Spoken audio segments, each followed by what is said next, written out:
네, 지금 우리는 예수님의 평지설교 말씀을 나누고 있습니다. 바로 앞에서 주님은 사복, 사화의 말씀을 주셨는데 주님이 사복에 이어서 사화의 말씀을 주신 이유는 우리가 반드시 사복의 사람이 되어야 함을 강조하기 위해서입니다. 그러니까 사복의 사람이 안 되면 화가 있다는 겁니다.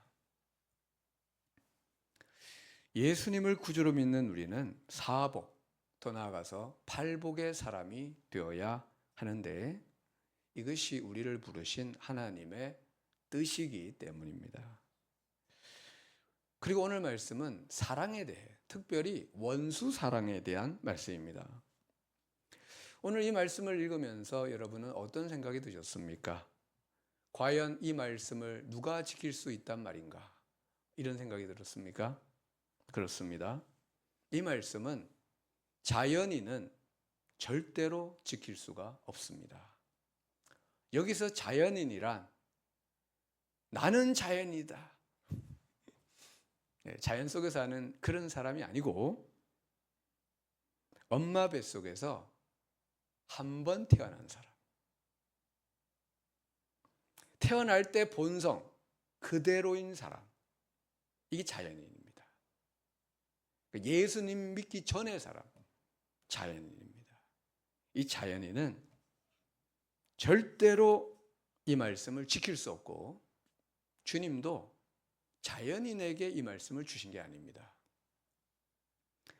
주님은 이 말씀을 예수님을 구주로 믿는 우리 그리스도인, 예수님을 따르는 제자들에게 주셨습니다. 여러분, 이 말씀은 오직 그리스도인만 지킬 수 있습니다. 그런데 그리스도인 중에서도 이름뿐인 그리스도인 말고 진짜 그리스도인, 물과 성령으로 거듭난, 다시 태어난, 중생한 사람만 이 말씀을 받을 수 있고 지킬 수가 있다는 겁니다. 주님은 산상수훈과 평지설교에서 팔복과 사복을 제일 먼저 말씀하시고 그 다음에 이와 같은 말씀들을 주셨습니다. 왜냐하면 이 말씀들은 사복과 팔복이 임하고 있는 사람들만 받을 수 있기 때문입니다. 이 사복과 팔복이 임하고 있는 사람만이 받을 수가 있는 겁니다. 안 그러면 못 받는 겁니다. 만약 그 마음에 팔복이 100% 임한 사람이 있다면 그 사람은 이 말씀을 100% 지킬 수가 있습니다. 그런데 팔복이 임하고 있는 사람들도 이 말씀을 받을 수가 있고 완전하지는 않겠지만 이런 삶을 시작할 수 있고 순종할 수 있다는 겁니다. 먼저 29절과 30절을 우리 같이 읽어보겠습니다. 시작. 너의 입뺨을 치는 자에게 젖밤도 돌려대며 네 겉옷을 빼앗는 자에게 속옷도 거절하지 말라. 네게 구하는 자에게 주며 내 것을 가져가는 자에게 다시 달라 하지 말며. 이 본문은 병행본문인 마태복음에 좀 더 자세히 기록되어 있습니다. 거기서는 이렇게 시작하고 있습니다. 마태복음 5장 38절에 보면 또 눈은 눈으로 이는 이로 갚으라 하였다는 것을 너희가 들었으나, 이 말씀은 구약 율법 말씀으로서 같은 해로, 여기는 이제 해라는 것은 해악입니다. 같은 해로 갚는다는 의미에서 동해보복법이라고 하는데 이 명칭에는 오해의 소지가 있습니다. 그래서 그것보다는 동해처벌법이라고 하는 게 맞습니다. 왜냐하면 이 법은 사적 보복을 하라는 게 아니고 범죄자에 대한 공적 처벌에 대한 말씀이기 때문입니다. 출애굽기 21장에 보면은 이렇게 되어 있습니다. 21장 22절에 보면 반드시 벌금을 내되 재판장의 판결을 따라 낼 것이니라. 그러나 다른 해가 있으면, 그러니까 벌금 이상의 어떤 해를 끼쳤다면 갚되 생명은 생명으로, 눈은 눈으로, 이는 이로, 손은 손으로, 발은 발로, 된 것은 된 것으로, 상하게 한 것은 상함으로, 때린 것은 때림으로 갚을지니라. 여기 제일 앞에 뭐가 있었죠? 재판장의 판결을 따라. 범죄자를 처벌할 때 이런 원칙대로 하라는 겁니다. 어떤 원칙입니까? 그 사람이 다른 사람에게 해를 끼친 만큼 그 사람을 처벌하라는 겁니다.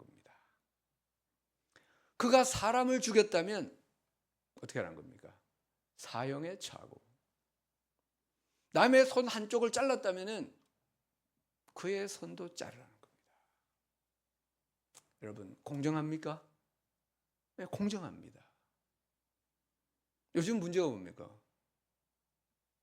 해를 끼친 만큼 처벌을 안 하는 겁니다. 사람을 한 명 죽여서는 사형을 안 시킵니다. 막 10명 막 이렇게 연쇄살인을 해야 겨우 사형 선고가 나오기도 하지만 집행을 안 합니다. 여러분, 하나님께서 이런 법을 주신 이유가 뭡니까? 범죄자를 정확하게 처벌함으로써 세상에 정의를 세우기 위해서.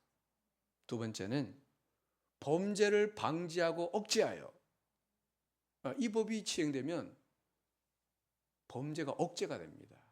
이렇게 칠라 그러가다가도 멈추게 됩니다. 억제하여 악한 자로부터 선량한 사람들을 보호하기 위해서. 세 번째는 과도한 처벌이나 보상을 막기 위해서. 한쪽 손을 이렇게 못쓰게 만들었는데 처벌로 양손을 다 못쓰게 만들면 안 된다는 겁니다. 그래서 어떤 면에서는 범죄자를 보호하는 측면도 있습니다. 고대에 막 계급 사회지 않습니까? 계급이 낮은 사람이 계급 높은 사람 아들을 그렇게 했다면은 이렇게 뭐 눈 하나 이렇게 안 보이게 했는데 그냥 죽여버리는 거예요. 그러면 안 되는 거예요.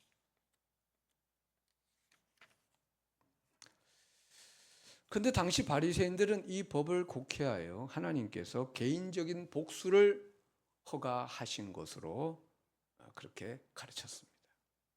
개인적 복수가 하나님의 뜻이라는 겁니다. 사실 하나님께서 이 법을 주신 목적은 복수하라는 게 아니고 이웃에게 어떤 해악도 끼치지 말라는 겁니다. 네가 이런 해를 끼치면 너도 똑같은 해를 당하니까 하지 말라는 겁니다. 다시 말하면 이웃 사랑의 법으로 주셨다. 근데 저들은 이 법을 왜곡하여 이웃에게 복수하고 보복하는 도구로 이 말씀을 사용했습니다. 요즘도 그런 분들 있죠? 이에는 이, 눈에는 눈 하면서 개인적인 복수를 하려고 합니다. 그래서 주님 말씀하셨습니다. 39절에서 42절 우리 같이 읽어보겠습니다. 나는 너희에게 이르노니 악한 자를 대적하지 말라. 누구든지 내 오른편 뺨을 치거든 왼편도 돌려대며 또 너를 고발하여 속옷을 가지고자 하는 자에게 겉옷까지도 가지게 하며 또 누구든지 너로 억지로 오리를 가게 하거든 그 사람과 심리를 동행하고 내게 구하는 자에게 주며 내게 구고자 하는 자에게 거절하지 말라. 아멘. 마틴 로이드 존스 목사님은 이 말씀을 자아 죽음에 대한 관한 말씀이라고 했는데 참 맞는 말씀이라는 생각이 듭니다. 여러분, 누군가 내 오른편 뺨을 탁 친다면은, 기분 나쁘게 딱 친다면은 어떻게 됩니까? 우리 속에 복수심이 올라옵니다. 나도 저 사람을 한 대 때려야 되는 겁니다. 이게 이제 인간의 본성입니다. 근데 주님은 누가 네 오른팔을 때리면 어떻게 하라고요? 왼팔을 흘려대라. 예. 무슨 말입니까? 복수, 보복하려는 욕망을 제거하라는 겁니다. 주님은 상대방의 가해와 모욕에 대해 보복하려고 하지 않는 영이 우리 속에 있기를 원한다는 겁니다. 바울은 자신에게 매우 불쾌한 말들을 하고 있는 고린도 성도들에게 이런 말을 했습니다. 고린도전서 4장 3절. 너희에게나 다른 사람에게나 판단받는 것은 그것이 내게는 매우 작은 일이라. 나도 나를 판단하지 아니하노니. 보통의 경우에 누군가 나를 비판하고 판단하면 어떻게 됩니까? 속에서 분노가 일어납니다. 그러면서 맞대응을 하는 거예요. 맞대응. 근데 바울은 그것이 내게 매우 작은 일이라.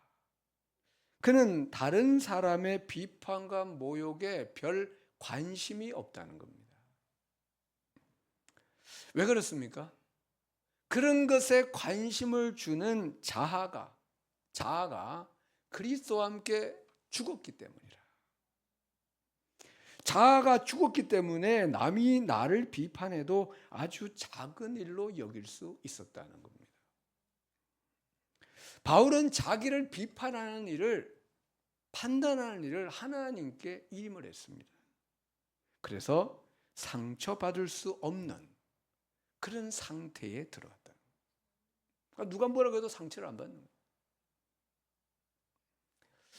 거예요. 우리도 이런 상태에 들어가야 된다. 어떻게 들어갈 수 있습니까?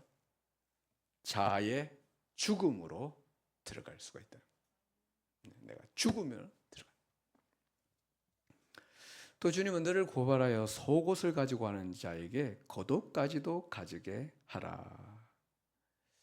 유대법에 의하면은 손해배상 청구 같은 고발을 할 때에 속옷을 요구하면서 고발을 할 수 있지만 겉옷을 요구하면서 고발은 할 수가 없었습니다.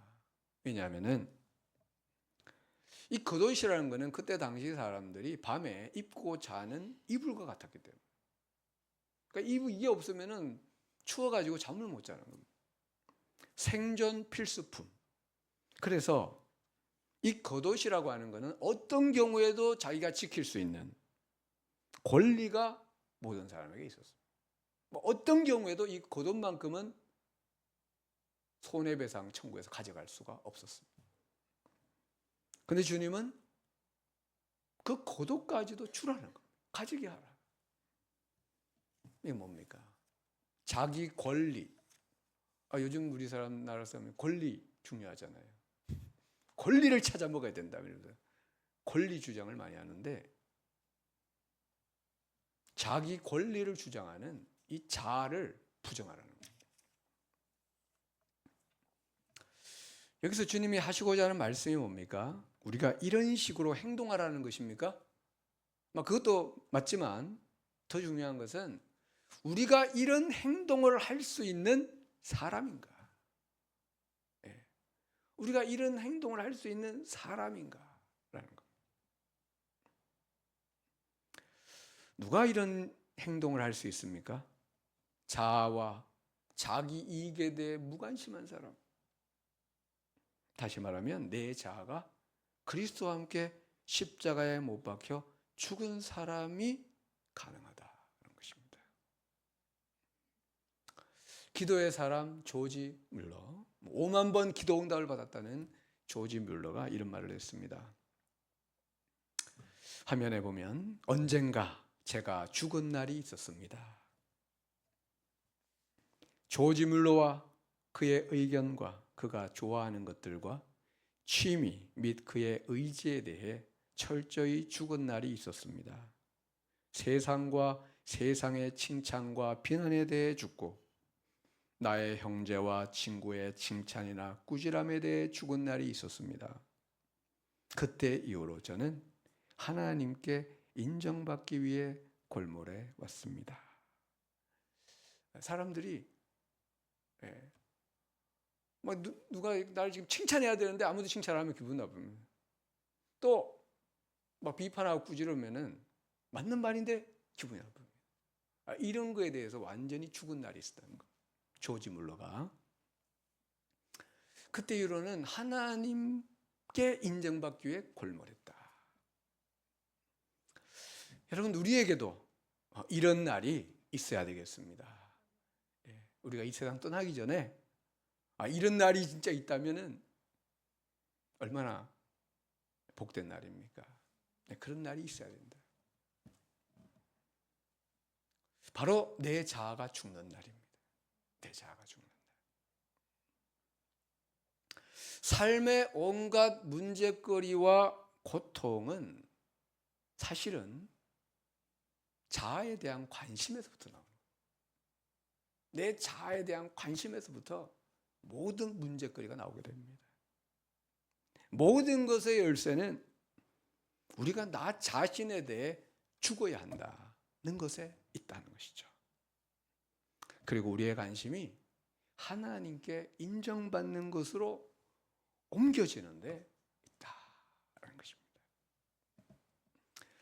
여러분, 우리 교회 주보 1면에 적혀있는 말씀이 그래서 중요한 겁니다. 어떤 말씀 적혀 있습니까? 갈라디아 2장 20절 같이 읽어보겠습니다. 내가 그리스도와 함께 십자가에 못 박혔나니 그런 적 이제는 내가 사는 것이 아니요 오직 내 안에 그리스도께서 사시는 것이라. 무슨 말입니까? 내 자아의 죽음에 대한 말씀인 겁니다. 이 말씀이 우리 모두에게 이루어지기를 축복합니다. 이어서 주님은 말씀하셨습니다. 마태복음 5장 43절 같이 읽겠습니다.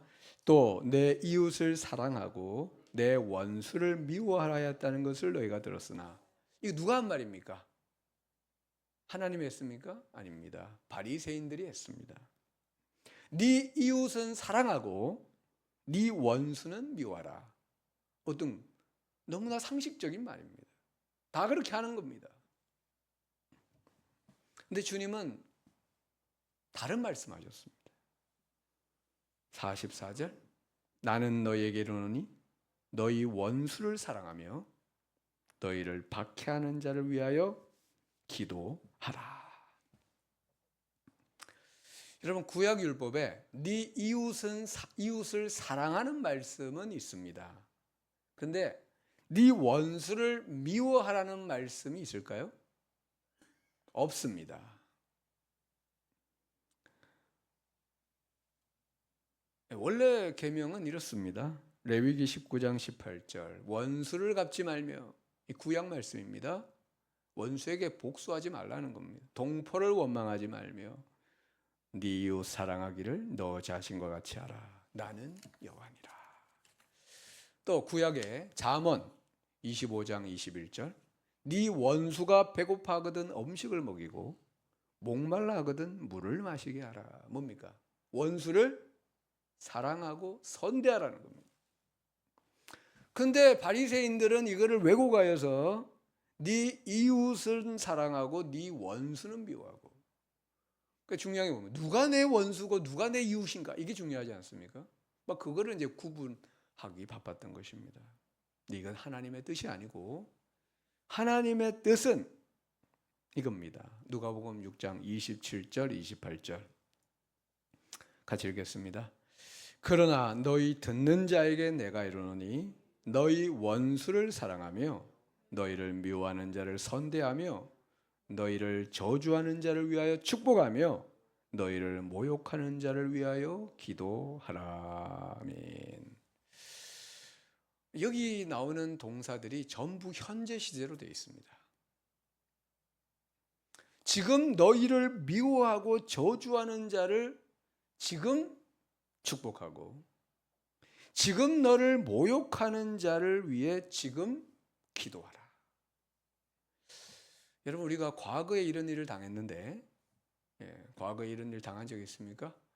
과거에 이런 일을 당했는데 시간이 많이 지나고 또 하나님의 치유와 회복을 경험한 다음에 그들을 축복하고 기도하는 일들이 있습니다. 근데 지금 이런 일을 당하고 있는데 그들을 위해 축복하고 기도하기는 쉽지가 않습니다. 이거는 인간의 본성으로는 불가능한 겁니다. 그렇죠? 이거 불가능한 겁니다. 근데 이런 일을 하신 분이 계십니다. 예수님입니다. 예수님 십자가 위에서 자신을 못 박는 자들 위해 기도하셨습니다. 누가복음 23장 34절. 아버지, 저들을 사하여 주옵소서. 용서하여 주옵소서. 자기들이 하는 것을 알지 못함이니이다. 근데 스데반도 같은 기도를 드렸습니다. 사람들이 그를 저주하며 돌로 쳐서 막 죽이고 있는데 스데반이 기도했습니다. 사도행전 7장 60절. 주여, 이 죄를 그들에게 돌리지 마옵소서. 우리는 어떻게 합니까? 주여, 당장 심판해 주 이러는데, 저 사람 당장 이러는데 지금 막 돈이 날아오는데, 주여, 이 죄를 그들에게 돌리지 마옵소서 라고 기도하고 잤다, 죽었다는 것입니다. 여러분, 이것은 인간의 본성으로는 절대 불가능합니다. 그런데 물과 성령으로 거듭난 사람, 그 마음에 팔복이 임한 사람은 가능하다는 것입니다. 주님은 우리가 본질적으로 특별한 사람이라고 말하고 있습니다. 그래서 우리 그리스도인은 자연인과 같아서는 안 되고 같아서도 안 된다. 누가복음 6장 32절. 너희가 만일 너희를 사랑하는 자만 사랑하면 칭찬받을 것이 무엇이냐? 죄인들도 사랑하는 자는 사랑하느니라. 33절 같이 읽어보겠습니다. 너희가 만일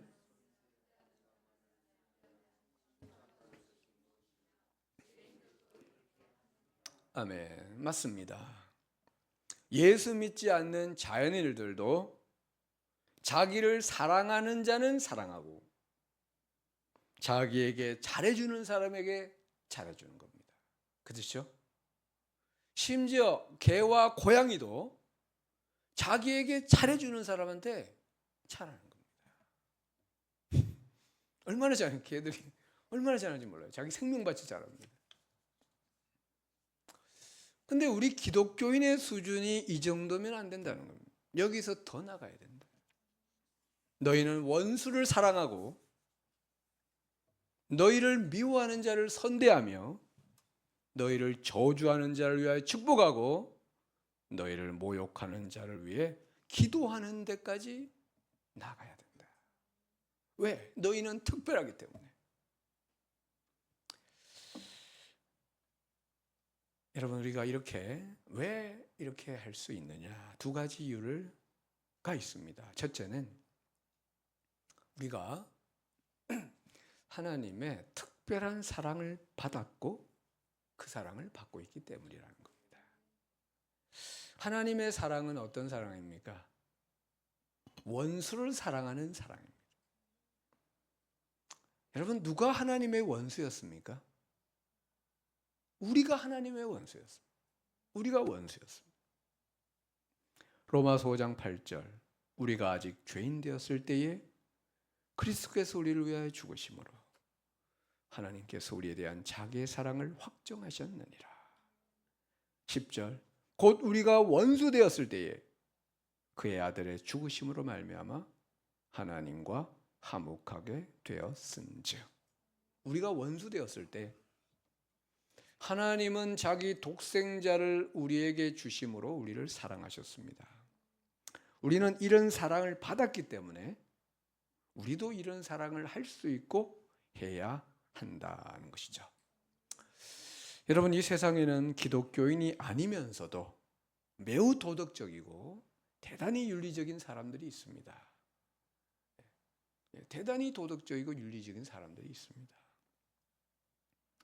근데 주님 말씀에 의하면 기독교인은 최고 수준의 자연인보다 위에 있고 그들을 초월하는 사람이라는 겁니다. 그렇죠? 예, 그게 맞는 말입니다. 기독교인은 최고 수준의 자연인도 할 수 없는 것을 할 수 있는 사람이라는 겁니다. 우리는 잘 모르고 있지만 우리 그리스도인이 그렇게 뛰어난 존재라는 겁니다. 도덕적으로나 윤리적으로 뛰어난 존재. 그래서 우리는 이웃 사랑을 넘어 원수 사랑까지도 나아갈 수 있다는 것이죠. 원수를 사랑할 수 있는 두 번째 이유는 우리가 하나님을 닮고 있는 그분의 자녀이기 때문이라는 겁니다. 35절 함께 읽어보겠습니다. 오직 너희는 원수를 사랑하고 선대하며 아무것도 바라지 말고 구워주라. 그리하면 너희 상이 클 것이요 또 지극히 높으신 이의 아들이 되리니 그는 은혜를 모르는 자와 악한 자에게도 인자하시니라. 아멘. 하나님은 어떤 분입니까? 은혜를 모르는 자, 배영망덕한 자, 악한 자, 원수 같은 자에게도 인자하신 분이십니다. 여러분, 우리가 배은망덕하지 않았습니까? 우리가 하나님의 원수였지 않았습니까? 그런데 하나님이 이런 우리를 사랑하셨고 자녀 삼아 주셔서 지금 우리가 여기에 있는 겁니다. 주님은 결론적으로 말씀하시기를 36절 너희 아버지의 자비로우신 것 같이 너희도 자비로운 자가 되라. 너희는 자비로우신 하나님을 닮아가라는 말씀입니다. 그리하면 지극히 높으신 하나님의 아들이 되리라. 무슨 뜻입니까? 그리하면 너희 스스로가 하나님의 아들, 딸임을 입증하게 되고 그러한 사실을 나타내게 된다는 뜻입니다. 여러분, 우리는 어떤 사람이 되어야 할까요? 지극히 높으신 하나님, 원수에게도 자비로우신 하나님을 닮아감으로써 우리가 하나님의 아들과 딸이라는 것을 스스로 입증을 해야 된다는 겁니다. 스스로 입증을 하라. 우리가 이런 사람이 되면 누가 좋은 겁니까? 첫째는 하나님이 좋아요. 하나님은 자녀들이 하나님 닮는 것을 가장 좋아합니다. 둘째는 나 자신이 좋은 겁니다. 내 마음이 평안하고 행복하다. 세 번째는 주변 사람이 좋은 겁니다. 그들도 함께 평안하고 행복한 겁니다.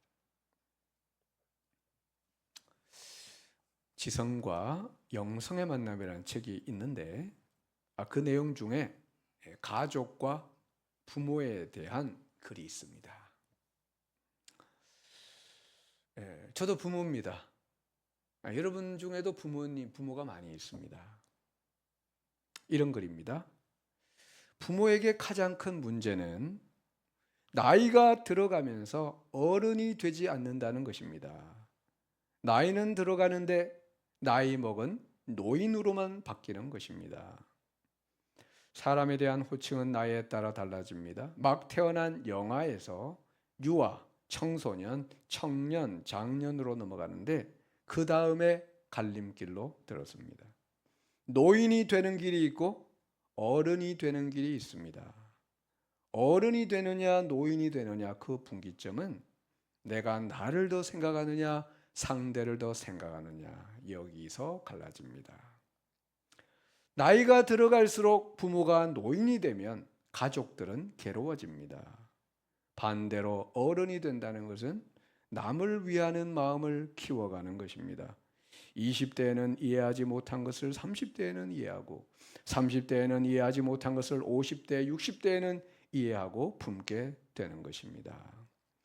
어른이 곁에 있으면 그분이 설령 병상에 누워 있어도 주위는 훈훈해집니다. 어른은 모두를 감싸고 덮어주고 자기 것으로 채워주기 때문입니다. 라는 글입니다. 여러분, 사실 우리는 매일 조금씩 늙어가고 있습니다. 눈에 보이지 않지만 매일 조금씩 늙어가고 있습니다. 근데 우리는 어떻습니까? 단순히 나이만 먹고 있습니까? 아니면 남을 위한 마음을 키워가는 어른이 되고 있습니까? 우리가 나 중심적 사고에 빠져 있다면 우리는 노인이 될 수밖에 없다. 그러나 우리가 예수님의 마음, 팔복의 마음을 품게 된다면 우리는 어른이 될 수 있다는 것입니다. 그리고 그 어른이 만들어진 그늘 밑에서 나의 가족과 이웃과 원수까지도 쉼을 얻을 수 있다는 것이죠. 주님은 우리에게 원수까지도 품을 수 있는 영적 어른이 되라고 말씀하십니다. 어떻게 될 수 있습니까? 주님의 마음을 품음으로써 가능한 겁니다. 우리 모두 이런 사람 되기를 주님의 이름으로 축원합니다. 기도하겠습니다. 사랑해 주 하나님 아버지, 하나님의 원수였던 우리를 사랑하시고 선대하시사 하나님의 자녀 삼아 주심 감사합니다. 너희 아버지의 자비로우신 같이 너희도 자비로운 자가 되라는 주님 말씀 기억하고 하나님 아버지를 닮아가는 자 되게 하여 주옵소서. 사랑의 주님, 우리 모두 주님의 마음을 닮아 팔복의 사람이 되게 하셔서 원수까지도 사랑하고 품을 수 있는 영적 어른으로 성장하게 하옵소서. 예수님의 이름으로 기도드리옵나이다. 아멘.